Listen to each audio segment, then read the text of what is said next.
World Arts Academy provides professional development for emerging, practicing, and master dance artists, teachers, administrators, and scholars through advocacy and professional development opportunities that advance dance as a performing art in educational sectors and communities throughout the world. Our faculty teaches diverse dance genres in a variety of environments including, but not limited to, K through 12 schools, dance studios, colleges, and community centers. World Arts Academy envisions dance reimagined, reflective of our differences and supportive of all who dance and teach dance. A world where dance education is equitable, accessible, valued, and preserved.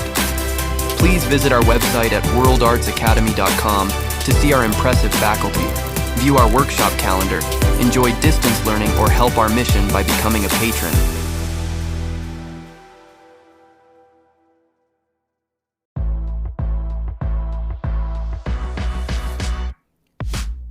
The Danceology Podcast interviews the great masters of dance, the working professionals starring in today's most exciting shows, and the rising stars ready to amp up the craft.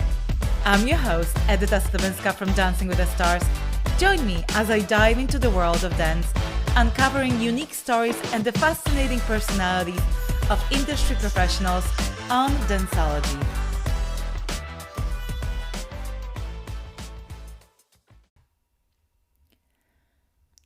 Welcome to the Danceology Podcast. I'm your host, Edyta Sliwinska, and this is our first episode. With me in the studio is my producer, Todd. Together with Todd, we will be interviewing some of the best dancers out there in pursuit of true knowledge and inspiration. We want to hear their stories and find out how they became successful at what they do.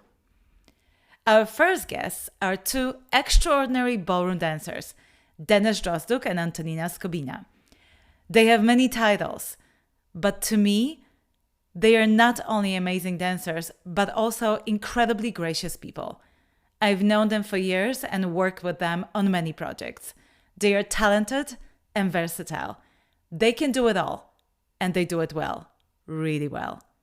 Join us as we talk about their humble beginnings, their struggles and successes, and reveal what it takes to make it in the dance business.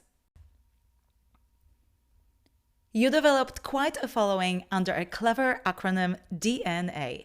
Where did the DNA idea come from and what it represents? Hi, Edyta. Hi, Antonina. So first of all, thank you so much for this introduction, and we feel very honored to be your first guests on this podcast, and congratulations. And about your question about how DNA came about, well, it kind of came about just some people used to call us like DNA, like when they would write us an email and then they would say like, hi, DNA. And at first we were like, why are people calling us? And then we thought, well, our names are kind of Eastern European, Dennis and Antonina, and they're a little bit hard to remember for people sometimes.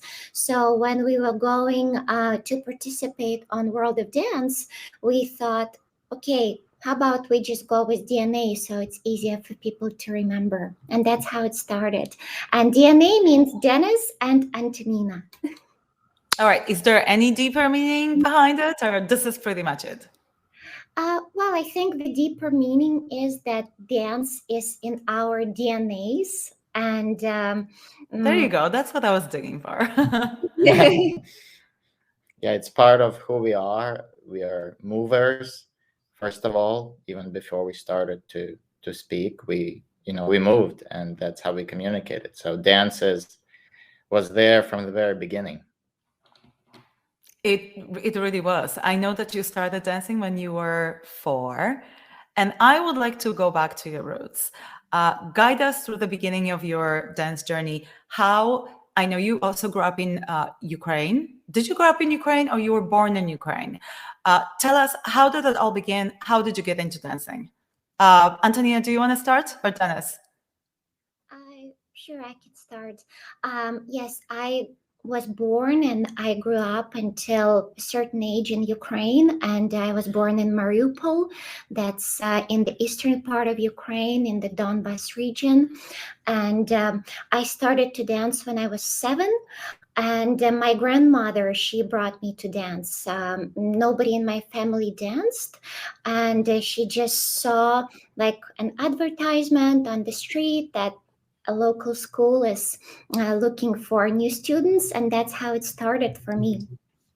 I bet it developed this very special connection with you and your grandmother. You must be forever grateful. Yes, for sure. She is the beginning of my dance journey. But actually, the funny thing was when I was 2 years old, my mom, she just met somebody on the street, like the lady who was doing prophecies. And she told my mom that your daughter will be a dancer. And my mom said, that's never going to happen. Nobody in our family dances. So then when I became a dancer, like that's funny how life works, that she was right, that lady. Well, there you go. Sometimes prophecies come true. For me, I started dancing. I was born in Ukraine and in the town of Chernivtsi, that's on the western side, so opposite of Antonina.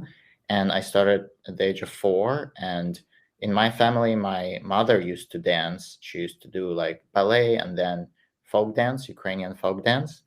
So she always kind of had the love for dance and wanted her kids to dance. So my brother and I, we both danced. We both started to dance early from 4, and right away from ballroom dance, because I also used to do gymnastics and things like that, but they thought it would be too dangerous for me because gymnastics has a very high rate of injuries, and that's why they thought, okay, let's put him into ballroom.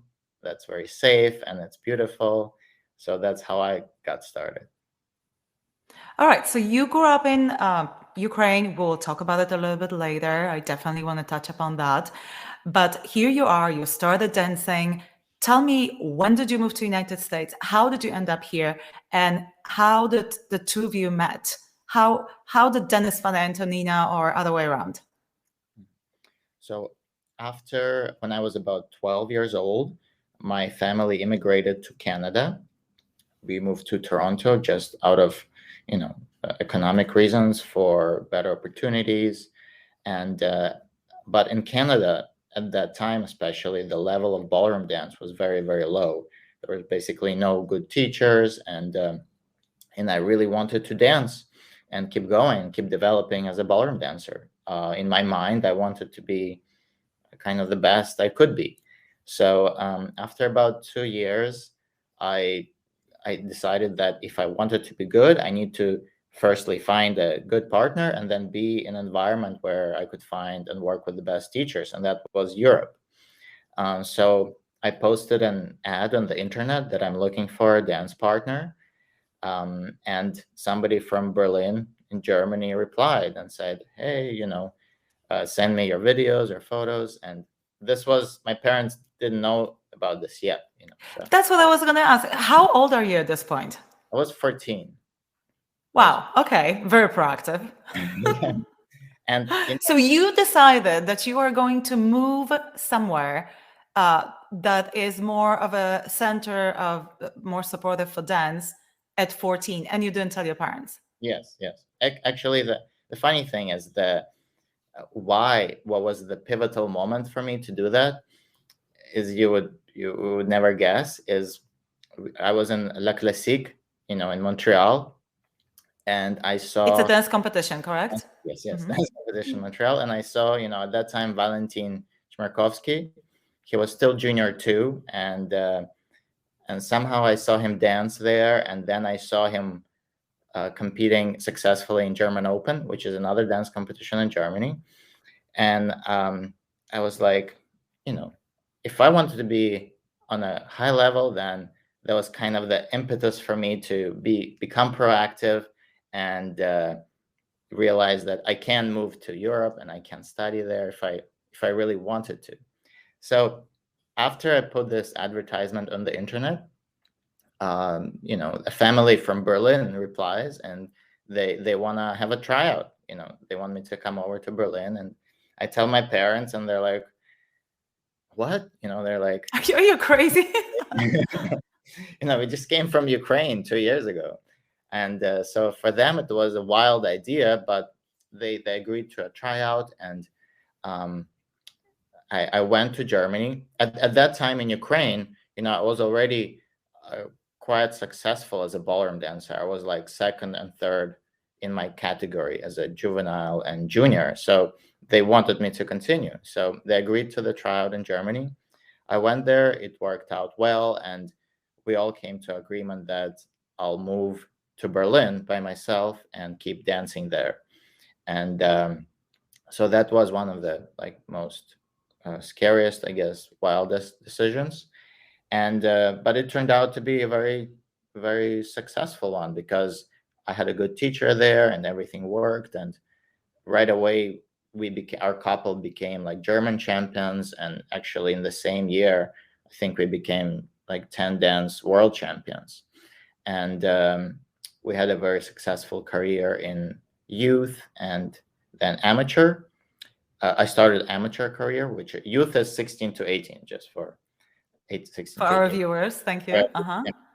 And then, when you dance 10 dance, which is standard, Latin, and 10 dance together, you're almost competing every weekend. You have Berlin championships, you have state championships, national championships, worlds. And so I was pretty much burned out at that point. And I wanted to learn other styles of dance. I wanted to expand my knowledge. I wanted to be able to do more things.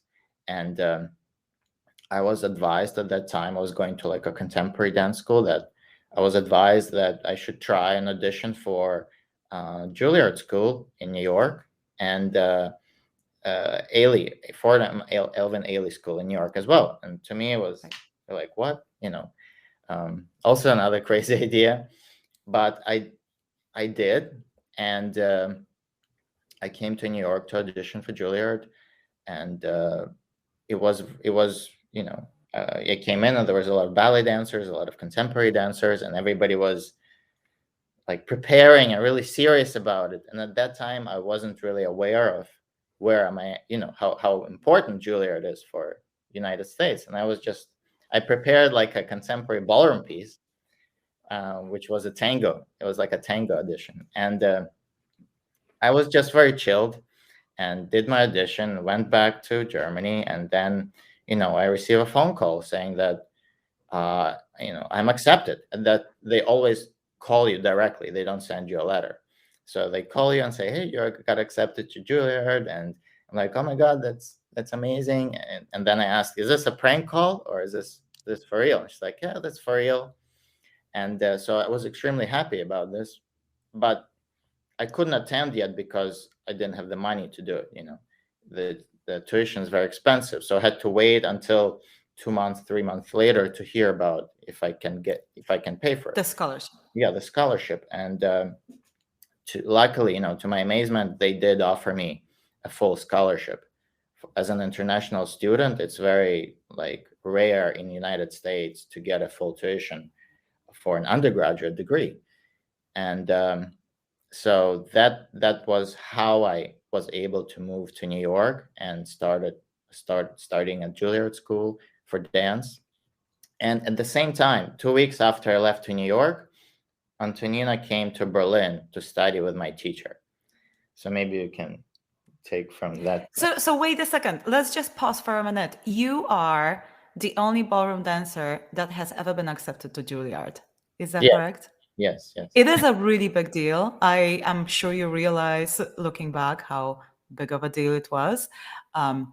You are still very much connected to Juilliard, and that was my question later on. But I just want to tell listeners how special, even in the ballroom world, that is, that you actually were able to get into that school. All right, Antonina, tell us the rest. Yes, so I'm going to try to make it very quick. When I was 11 years old, my mom took me for my first trip abroad and to go see one of the biggest dance competitions in the world, which was German Open Championships in Mannheim, Germany. And I'm a little bit younger than Dennis. So at this point, I'm 11. And we arrived to Mannheim and we are watching the competition. And Dennis is competing there. And I didn't know who he was. I didn't know anybody. So me and my mom are watching and we are just mesmerized by this couple. It was Dennis with his partner, Paulina Koloditsner. And they were just incredible. And throughout the whole competition, we are cheering for them, like their biggest fans. And then Dennis ends up winning the competition, and it was like a big deal. It's a big competition. There was this big screen with his face on it, holding the trophy, and I'm looking at it, and my mom tells me, one day you will be dancing with this boy. And I look up at my mom and I'm like, Mom, you're crazy. That is never going to happen, because I in my mind, that was never possible. He's already the star in my eyes, and I'm kind of nowhere near that. So then we go back to Ukraine, and then my mom decides to move me to Germany to train with a very good coach. So that's how I started my training in Europe, because she thought that Ukraine kind of my hometown gave me as much as it could, knowledge-wise, training-wise, and that for me to get better, I needed to move. So at the age of 13, I moved to Germany to train there. And then I trained in Germany. Then I went back to Ukraine because it was very, very hard living by myself in such a different country. I was accepted into ballet school. Then I was in a very serious ballet school for some time. Then my teacher injured me. In Ukraine, yes. She injured me and I had to stop doing ballet.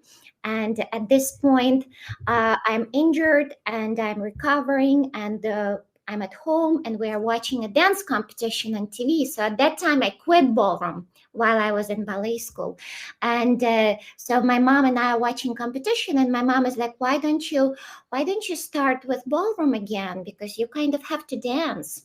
And I'm like, okay, why not? So we wait for me to recover, and then I go back to Germany to watch a competition, and there I see Dennis's coach.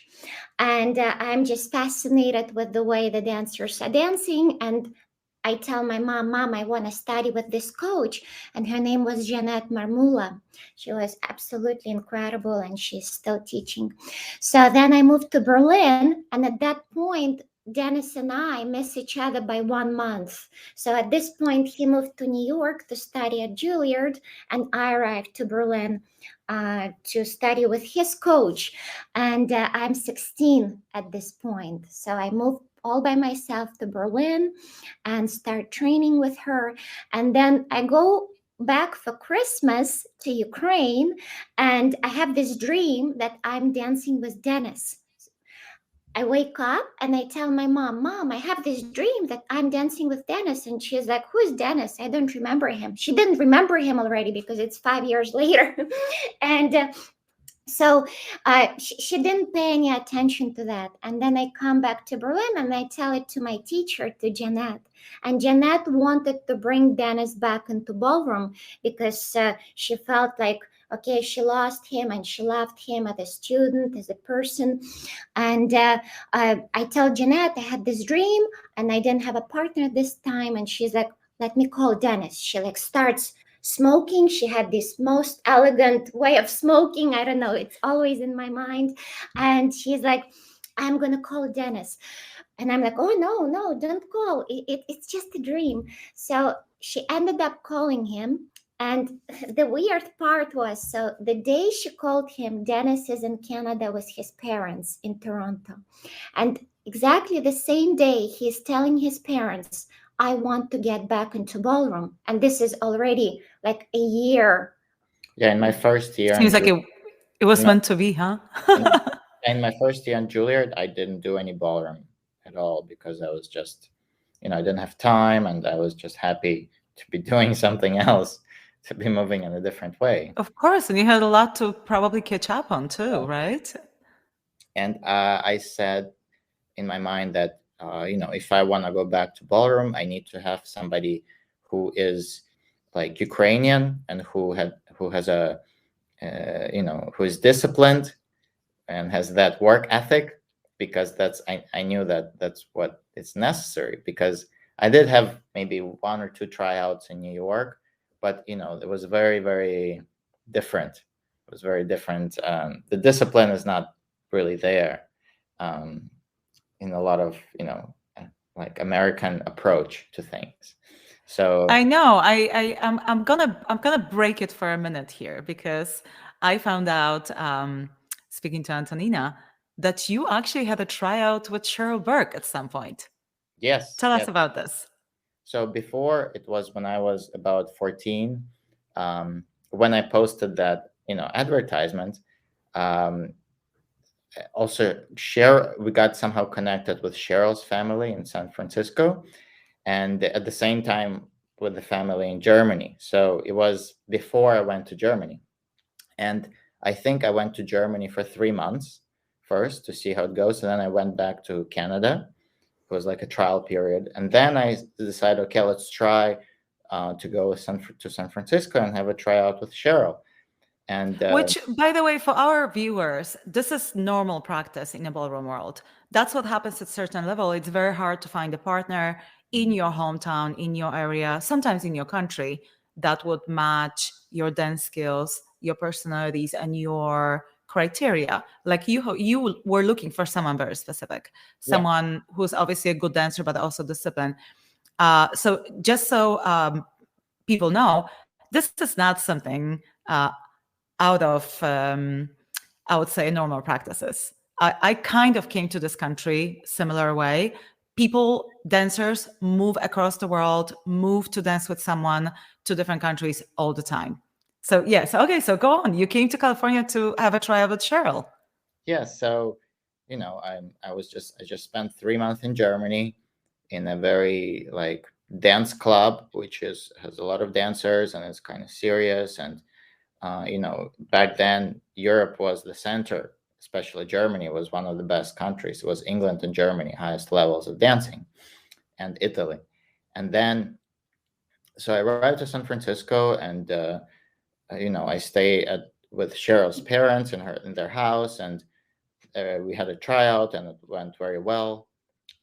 And they want me to stay. They said, okay, let's find. Of course, who would not want to dance with Dennis Drozdyuk? It would be Cheryl Burke and Dennis Drozdyuk. I can see it. Although I'm glad it didn't work out. And so they're like, okay, here's the school you can go to, the high school, and we can stay. And so I had to just make a decision. Basically, the tryout was for about a week, and actually Stefan Krau was the one that was doing it, And funnily enough, he is good friends with the teacher whom she went to Germany the first time. Like, the connection was pretty wild. And but already at that time, I had a comparison, right, of the dance environment in Germany and the dance environment in California and San Francisco. And of course, especially back then, California and San Francisco had a very, much more relaxed approach. It was the dance community was not quite developed there yet. Do you remember approximately what year was that? Yeah, it was, I think, either 1999 or 2000. Right around the time when I moved there. Yeah. All right. All right. And so I decided that, if I wanted to be the best, San Francisco wasn't necessarily the right environment for me back then, And comparing to Germany, where I already had experience with, really good teachers. And so I decided, like, against San Francisco and for Germany. So I said to Cheryl, thank you so much, but I don't think it's going to work out. And yeah, that was All that. right, and the rest is history. So This is- so let's go back to your partnership. The first time you had you danced with Antonina, the first time you connected and you did the rumba walks or the hockey stick. That's what we normally do. It's a hockey stick is a figure in one of the dances that we practice for hours and hours and days and months. Did you know that this is it? Did you guys have that special connection? Well, the first time we tried and we danced, the first step was in our teacher's living room, because we met. We went all together to Jeanette, who was my teacher, apartment, just to chat and to meet each other. And then we tried right there in the living room. And the first time that we took hands, we felt a certain flow. I would say that's how I remember, flow of like energy or flow of being comfortable and at ease. That's what I remember, and it was a very like pleasant and satisfying feeling. Antonina, your life seems like it's full of prophecies, premonitions. Was this when you danced with Dennis? Did you think this is it? Was it for you kind of a dream come true situation? Absolutely. It was like electricity going through our bodies, It was a real, like you could really feel when we touched hands that it was it, because like the energy is just connected. And I never felt that before with anybody and never felt after. So I'm gonna fast forward a few years. You both had incredibly successful career in ballroom dancing. To mention some of your titles, you were U.S. national professional Latin show dance champions, 2 times U.S. national Latin champions, world championship finalists, Blackpool Rising Stars winners. Why did you leave the ballroom world? What happened there? Well, I think we did. It wasn't a conscious decision to leave it. It just kind of happened because as you are trying to get into better results, better placings into the semifinal, into the final, you're expected, apart from dance, to do other things. For example, you're expected to dance certain number of competitions, to show up and support the organizers. You're expected to have a certain number of, for example, lessons. You're expected to be in the scene not only by competing, but by doing other things. A so-called politics of it. Yes, sort of. You're expected to do the political things, to become part of the family, so to say. Nobody in the final just happens to be a stranger who is good at dancing. They also do the whole. They're part of the kitchen, so to say. And well, let me just clarify one thing for the viewers, for the listeners, that one unique thing about ballroom dancing is that the coaches, the people that you take lessons, your teachers, are also the people that judge you at competitions on consistent basis. It's not something that you would see on Olympics or in ice skating world, where the judges are completely separate from the coaching world. If it's clear conflict of interest, if you have a teacher judging these students, they will always favor them. That happens in the ballroom world all the time. And the social part of it, what you're talking about, is taking the lessons with the people that are going to be judging you, perhaps not entirely to learn something from them, but to get a favorable spot in their roster. Is that does that sound correct? Yes. That, everybody wants to be a part of your success in a way. And if you don't let them be part of your team or success, then they don't feel like they should be supporting you. It's kind of that's how it works. And additionally to that, because I went to Juilliard school and Antonina went to an acting school in New York. She studied at New York Film Academy. Our minds were also a little bit more maybe open to different things. And once you are open to more things, you can't go back. Once you know, you can't unknow. So we, in our dancing, we always tried to do things perhaps slightly different or a little bit more artistic, introduce new ideas of how a cha-cha can look, or how what movements, what figures we can do. And ballroom tends to be a little bit conservative in that approach as well. There's certain things that judges want to see. Rules and structure. Structures it's a little bit like Strictly Ballroom and the movie. And although it's a satire, but a lot of it is true even today, if I look at the movie. So the forbidden steps still So exist. you were a bit of rebels in the Yes. ballroom world. We were doing the forbidden steps. That's what people actually used to call us and still call us, rebels on the dance floor. Yeah. For example, we Well, would go ahead. I don't like that label, by the way.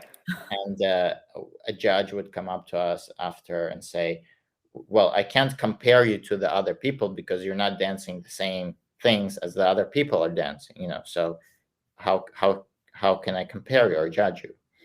So that's that was another thing that moved us to outside of the ballroom world, is that we said we're not going to do politics, for sure, 100%. And so naturally we tried to get into the top positions through our dancing. So we tried to change our approach. We tried different movements, we tried different choreography, we tried different expressions, we tried different performance approaches. So we constantly tried new things and constantly were developing new things to get into that top spot. And at the same time, because we were trying a lot of these artistic things, we got noticed by somebody from outside of the ballroom world who invited us to a gala, like a ballet gala, in which has a lot of ballet and contemporary dancers. And when we performed at that gala, because our presentation of ballroom was already not conventional competition-wise, somebody else at that gala saw us and said, oh, this is wonderful, let me invite them to a next event. So it all started from somebody inviting us to one event, and then somebody else saw us and kept inviting us more and more. And we also really loved that environment where you are respected as an artist. In any, let's say, theater performance or a gala, you are already, people approach you as an artist who is good, not somebody who still has to train for 10 years on a and prove themselves in a competition. Another 10 years to be great, So we got to taste Go ahead. that world, which kind of sucked us in. And it was, and I bet you that's what happened to Alec and I. Once you see beyond the very constricted and very niche ballroom world, you're right, it's hard to unsee it. The world of dance is so much bigger than the world of ballroom competitions. And as much as I love ballroom, I do feel, particularly for people like the two of you with all your versatile background, it might have felt restricted. But Antonina, tell us a little bit more about what's happening in a ballroom world, because when I was competing, things were simple. There was one organization. You would go to this biggest competition in the world called Blackpool. You will know who's the best, who's the top 6. Everyone was there. Everyone was competing at the same time. Now, there are several organizations, and they are so separated, and they are so, I would say, unfriendly to each other, that there are dancers that literally never compete on the same dance floor anymore. There are 2 or 3 even sets of organizations that have their own political bodies. They have their own council, they have their own competitions, and I know there are some dancers, for example, in Russia, they never compete here, and they are phenomenal dancers, and vice versa. Dancers from here don't compete. Tell me about it, and what do you think? What impact does it have on dancing? Yes, so at the moment, especially like in the last, let's say 2 years, right, it became completely chaotic, because we used to have this organization which was called IDSF. Now it's called WDSF, which you know very well, and it used to be responsible for like amateurs. That's a category. And then you used to have WDC, or World Dance Council, which was for professionals. So it was like very clear to organizations, and but now WDSF is its completely own world. They have now their own professionals, their own amateurs. They have like their own set of rules, which are completely different from the WDC rules. They have like this point system, you know, like the couples are judged by points. So they're moving more towards the Olympics. So their goal is to get into the Olympics. So that's what they're pushing. And now we have WDC here, which also started to have amateurs and professionals in all the categories. And then recently we have a new organization which is called WDO, which is a World Dance Organization. Organizers, and they also now have amateurs, professionals, juniors, juveniles, everything. So it's just a big mess, huh? And each federation has their own world champion. Yes. So that's the that's the most complicated part to understand and to accept, that now all these organizations have their own world champions. So that's right. That's what I was driving at. There's not one couple that you can undisputably say it's the best couple in the world. Yes. They're world champions in many different organizations. That's very bizarre.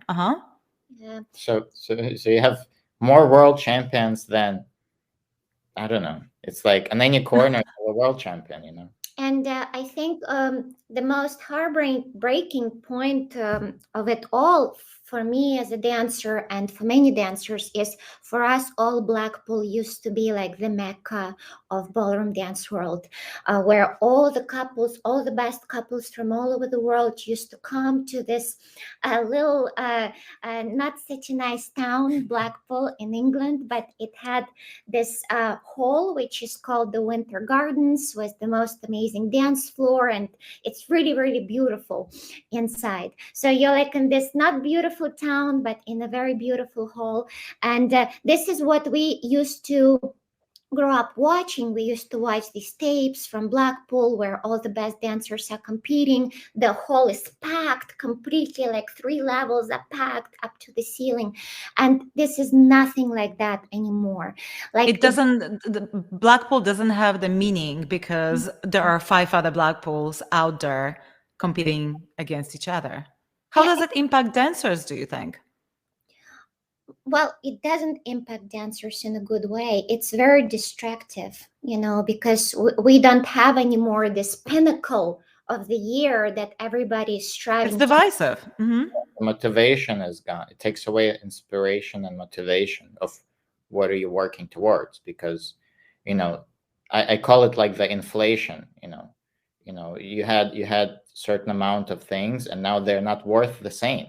So a world championship title is not worth the same now as it was before. You know, it's not as respected by dancers. So like, then what are you trying to achieve? What is your goal as a dancer? What are you working towards? If you don't have that vision of, you know, of the highest competition, or, you know, that championship. So do you have any, well, first of all, I've seen you dance alongside other incredible ballroom dancers, and to me, you always stood out. To me, you have something special, whether it's the work ethic, whether it's the versatile background that you had. Most ballroom dancers are not trained in ballet and jazz and contemporary, and the two of you are, and were exposed to it. Do you feel like you accomplished everything you wanted to accomplish in the ballroom world? And are there any plans for you to go back to it? Well, we are still kind of like in it. We are not completely out of it. We never said, okay, we're leaving it. We're just at a point where we're frustrated with it, and we don't look forward to going to those competitions anymore. There is no drive. Like before, we used to spend all of our money, like literally every little dollar we used to spend on competitions, and now just looking at what it became, like we just don't feel the same. And after seeing what the world of dance is like outside of ballroom, after exposing ourselves to different people, different dance genres, we're just turned off a little bit by it. But I don't know, maybe if something would change in the ballroom world, maybe if there would be more structure, if it would get back to what it used to be, maybe we would feel compelled going back. But I don't think that that will happen. Honestly, I don't think there's hope for that. So let me touch upon something that you said about how you would spend all your money on dancing. I did the same thing for years and years. And to be honest with you, there's not much reward afterwards. And here's the thing. I think that dancers, whether ballet or ballroom, are some of the most disciplined, hardworking professionals out there. And yet, I'm gonna make it simple for our listeners. An average pay of a ballet dancer in prestigious ballet company, I'm talking about New York Ballet, it's about $60,000-$70,000 a year. An average salary of a football player in NFL is $860,000 a year. Average quarterback, $7 million a year. Do you think that dancers in general are underappreciated, and why that is? Underappreciated and underpaid. Well, I think it's a very difficult question to answer, because of course you have, like in US, a market economy, right? So people get paid what the market decides they get paid. So if somebody doesn't get paid a lot, you can argue that that's not necessary, that's not needed, right? From that point of view. But then it's like, well, but we need the arts. Well, we need doctors and teachers. They don't get paid much either. I mean, it would be nice if dancers could get paid more. But I also think there is a problem in how they are marketed in a way, and how they are a little bit limited in the dance world. For example, dancers, principal dancers, they are incredible movers. They are very athletic. A lot of them are like they're beautiful, it's like creatures. I agree. And yet, in NFL or in sports, you have this whole machine that's responsible for marketing, for getting deals. There's a lot of TV projects. It's much more of a machine. In dance, it tends to concentrate on the artistic value of a production. We need to make this better, so it's very closed. And I think if it would open more and concentrate on other things that bring in finances, there would be much more opportunity for dancers to earn money. Do you think it would help if dancing was in Olympics? Do you think that should happen, or is it even possible? I think in one form or way it could be. Like figure skating is part of Olympics, and people are watching it. And interestingly enough, we were reading a certain article from director of IMG, who is president of IMG, which is an international management group, which and in his opinion, ballroom dancing was the most attractive and most had the highest potential athletic-wise and sport-wise for television, out of all athletic disciplines. He said that ballroom dancing could be a feather in a cap of sporting events.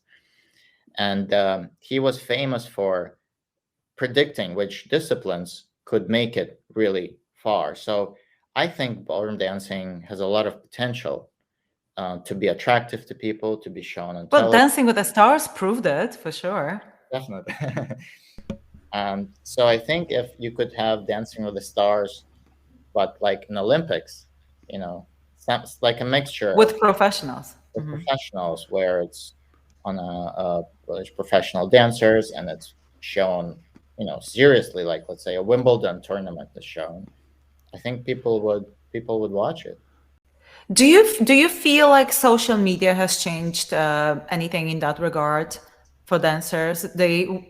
Dancers can get more exposure, more followers, perhaps more jobs or other streams of revenue. Has it been the case for you? How are you guys surviving in this harsh environment? And you live in New York, right? Where cost of living is the highest in the country. Yeah, definitely. I think social media gives you platform to show what you're doing at the moment, and show people in the industry what you can do. So if you're doing a choreography, you're putting that choreography out there, and other events, projects, galas can say, oh, we can use some of this, and then, so it's a little bit of like a menu. Social media is like a portfolio / menu for your skills and items. So you don't have to go through an agency anymore, but you can present. Have you gotten jobs from social media? The actual physical engagements where you went and performed because someone saw you on social media and invited you for an event or a performance? I think it was part of the decision, but it wasn't like it wasn't solely Right. the decision. It was like maybe it swayed. It's a whole package. The whole package, yeah.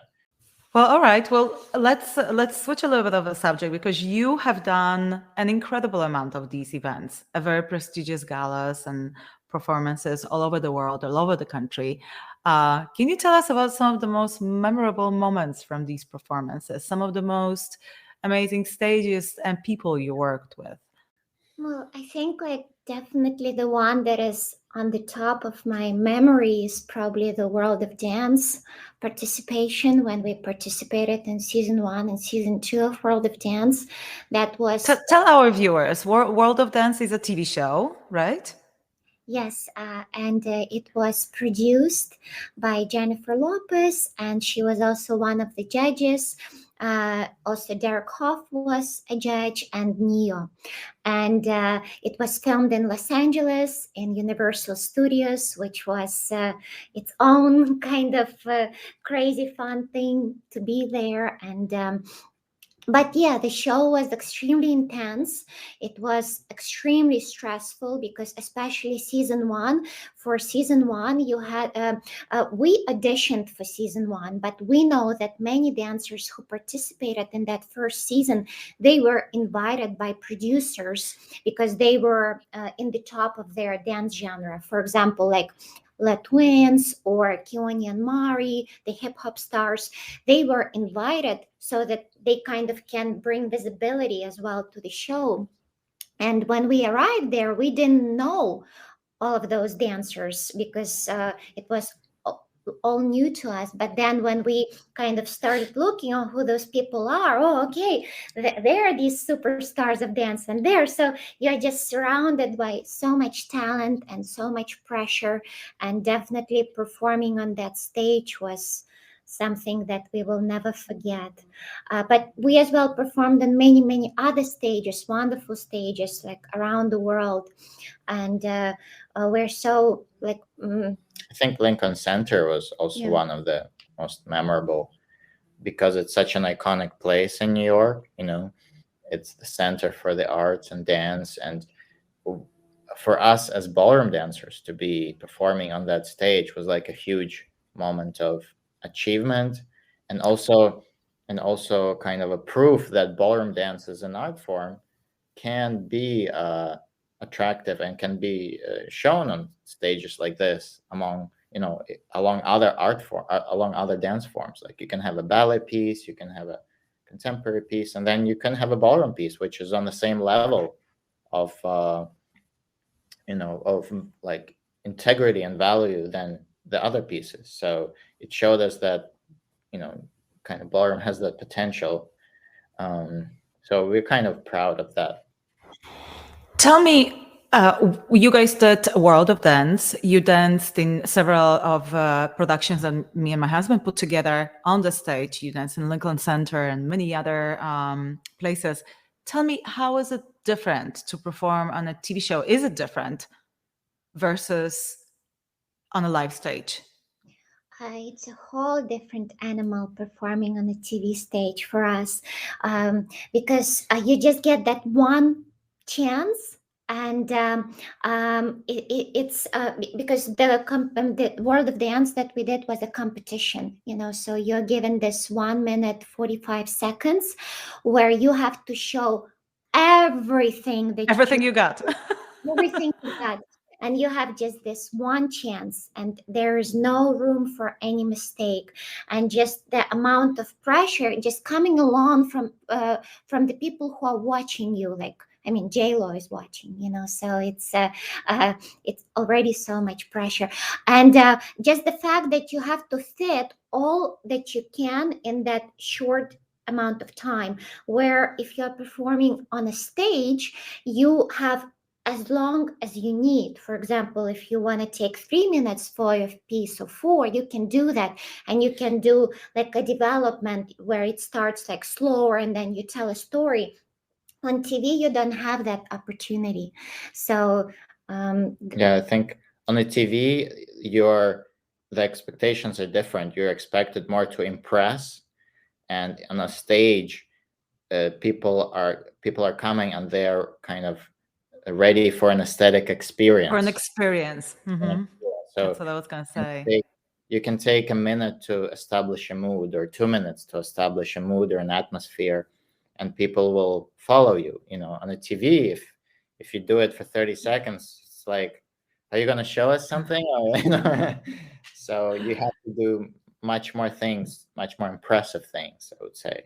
And just the whole environment of being in a TV production, like everything is against you, meaning that you're highly stressed because you have to deliver the maximum performance in a very short amount of time.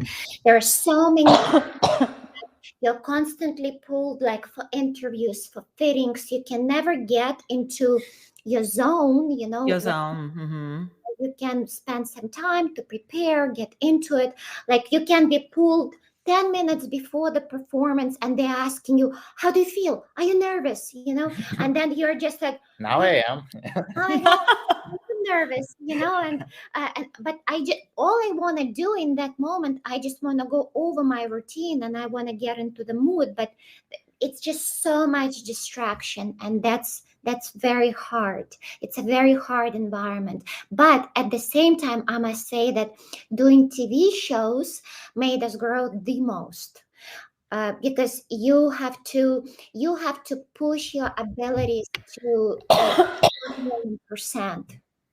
And also, I think doing TV shows, you have to think about your dancing not for a certain audience, not for a certain niche, like this is a ballet audience or a ballroom audience, but you have to think about presenting us to everybody. So everybody has to find something in it that they like. So your dancing becomes more understandable, and you look in your dancing for things that have meaning and meaningful to everybody, as opposed to doing 2 pirouettes and ballet audience will appreciate it, but maybe a normal audience, they're like, okay, it's just 2 turns. Yeah, regular people watching, they don't know what it takes to do a beautiful pirouette or a beautiful arabesque. For them, it's just like, okay, they're just lifting the leg back, But to lift the leg back, hold it with grace and beauty, it takes years for dancers to accomplish. And regular audience, they don't know the value of that.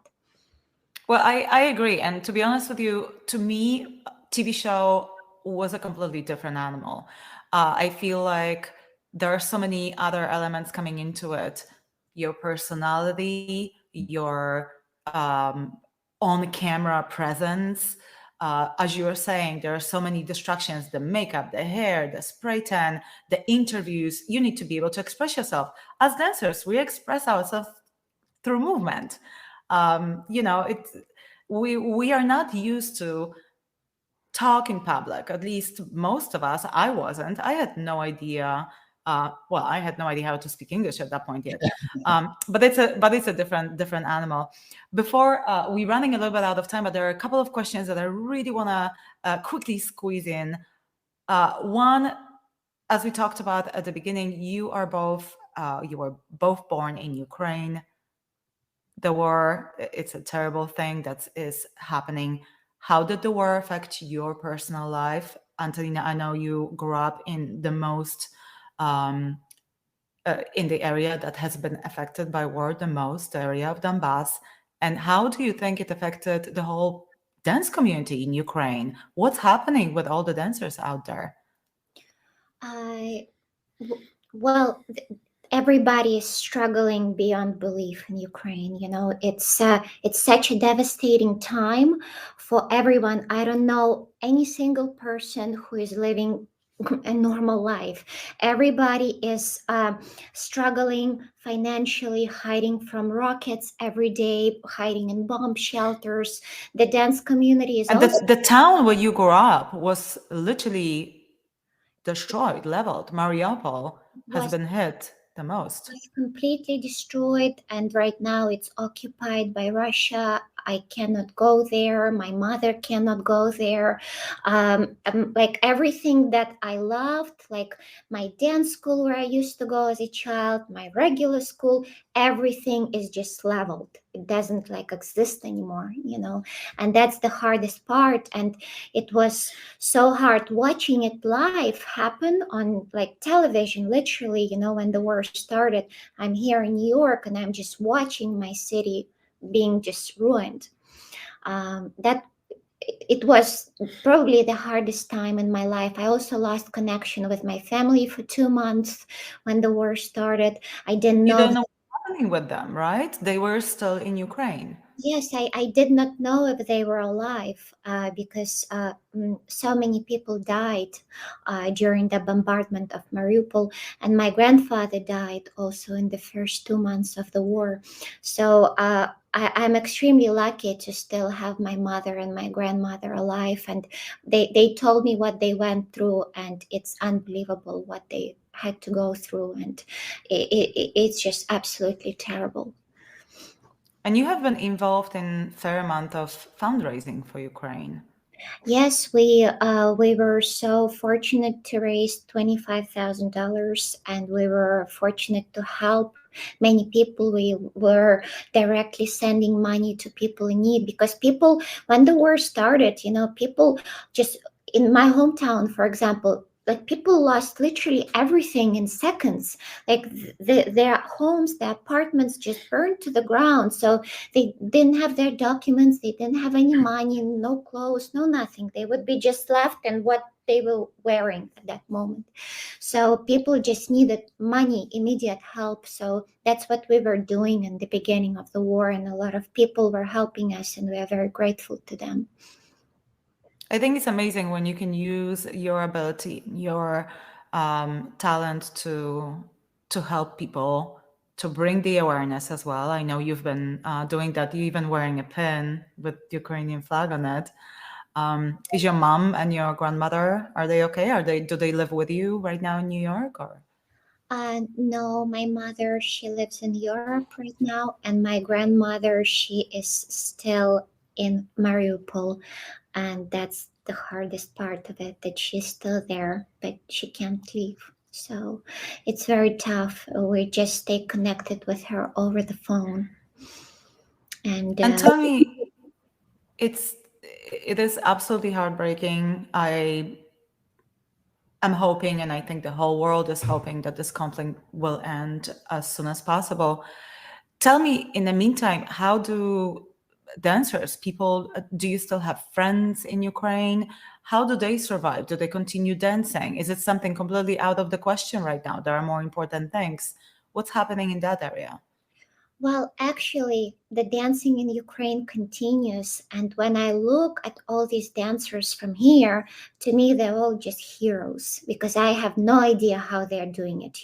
Like I see videos of my friends literally being in the dance studio, practicing, and then the air raid alert is going, like the rockets are flying, and they just calmly pack their things and go to the bomb shelter. Go to the bunker. Yes, so that's the daily life of Ukrainian dancers. And they practice in the parking lots, they practice in bomb shelters. There are still dance competitions going. And when there are power outages because of the bombing, for example, there's a dance competition going, there's a power outage, dancers are dancing with candles on. They have like live musicians playing the music. So I'm completely in awe of Ukrainian people because I can't imagine living under the same circumstances. But they're already sadly used to it. It became like it's routine. They have no other choice. They just keep living. They keep dancing.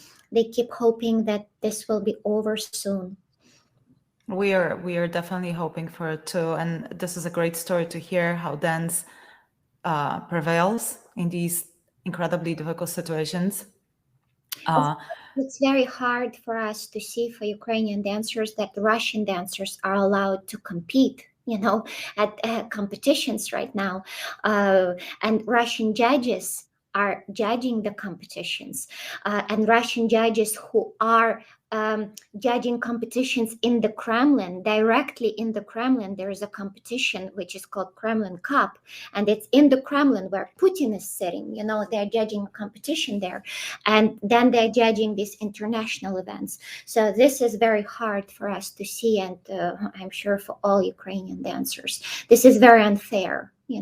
Where in other sports like Russians, for example, cannot compete. They're banned right now, they're sanctioned. But the ballroom world just keeps going, like everything is normal. Business is business, huh? Business is business. Yeah, it's funny. All right. Well, I do have one more question. I'm really rooting for your grandmother, for your mom to stay safe. That's the most important. Thank you for all your contribution in helping whoever is in need in Ukraine. My last question is a bit personal. I hope it's not a secret. I think you are pretty open about it on social media. Your partnership goes beyond the dance floor. You are a couple in the real life. Tell me, first of all, what are the advantages and disadvantages of dancing with someone you are that close with? And are there any plans of expanding your family, perhaps? It's quiet.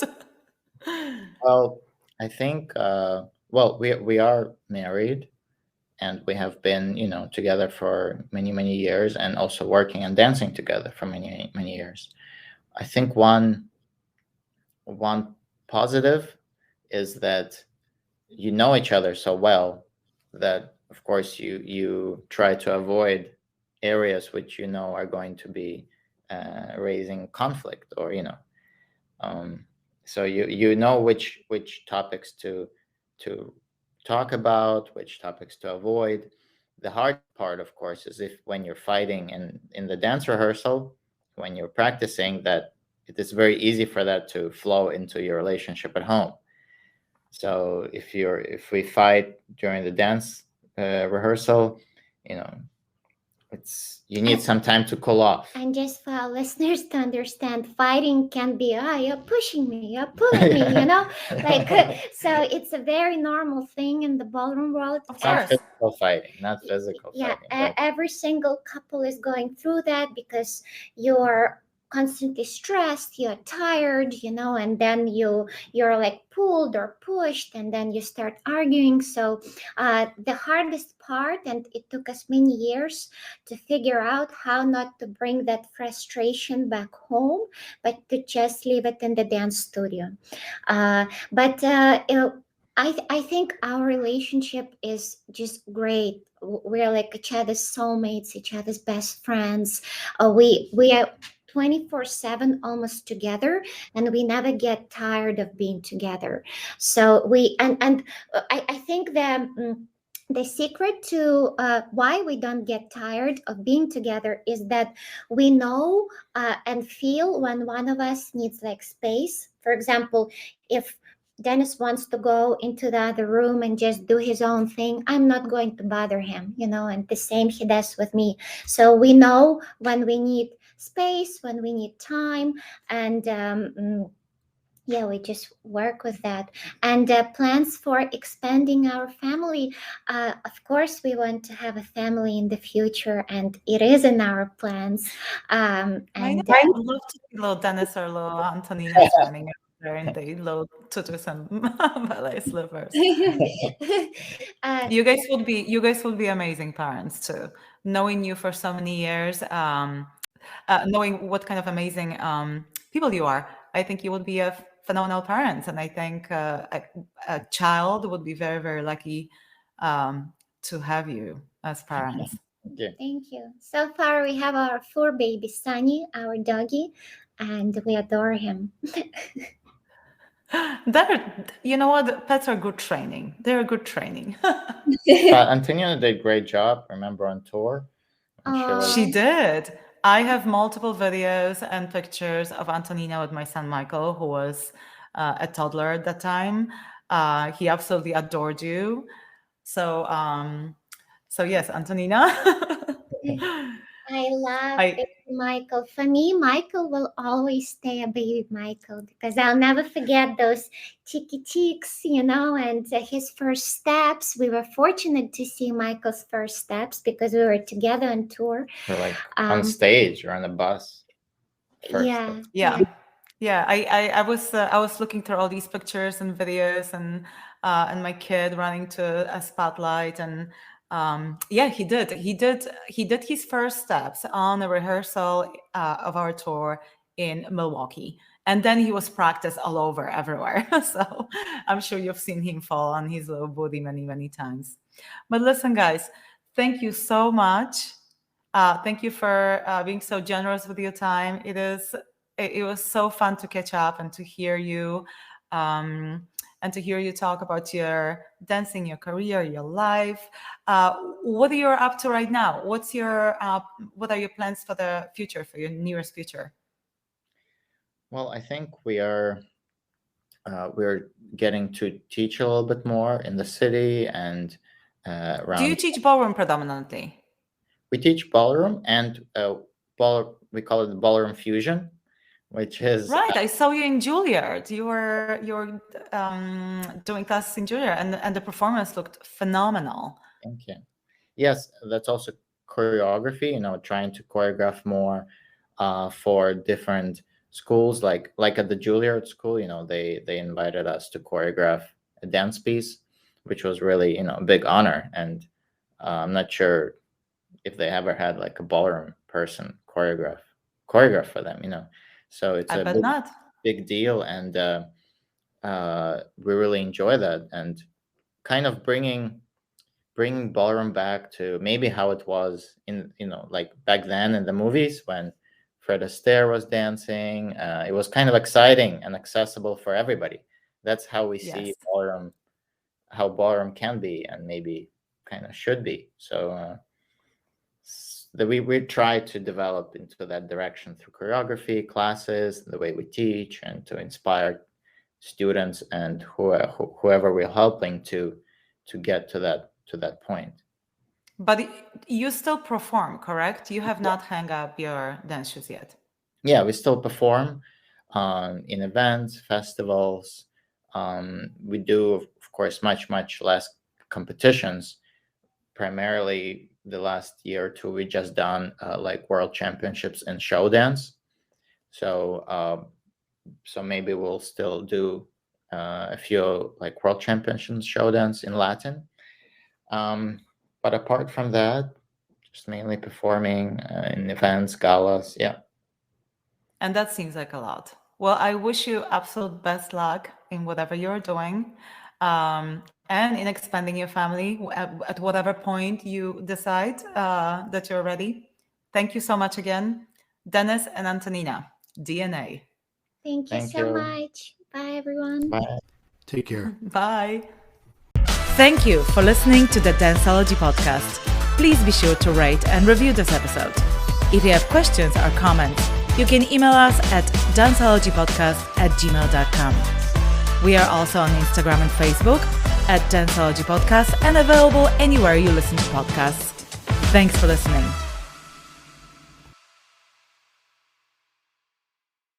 Metacortex Publishing hopes that you've enjoyed this presentation. Please take a moment to listen to some other podcast offerings from Metacortex Publishing. A quest is a search for something. And every week, the Quest podcast will show you how we know what we know through interviews with people that have incredible stories of dedication and perseverance. I'm your host, Todd Fisher. Join me in this thought-provoking and inspiring podcast of discovery. Find us anywhere you listen to podcasts.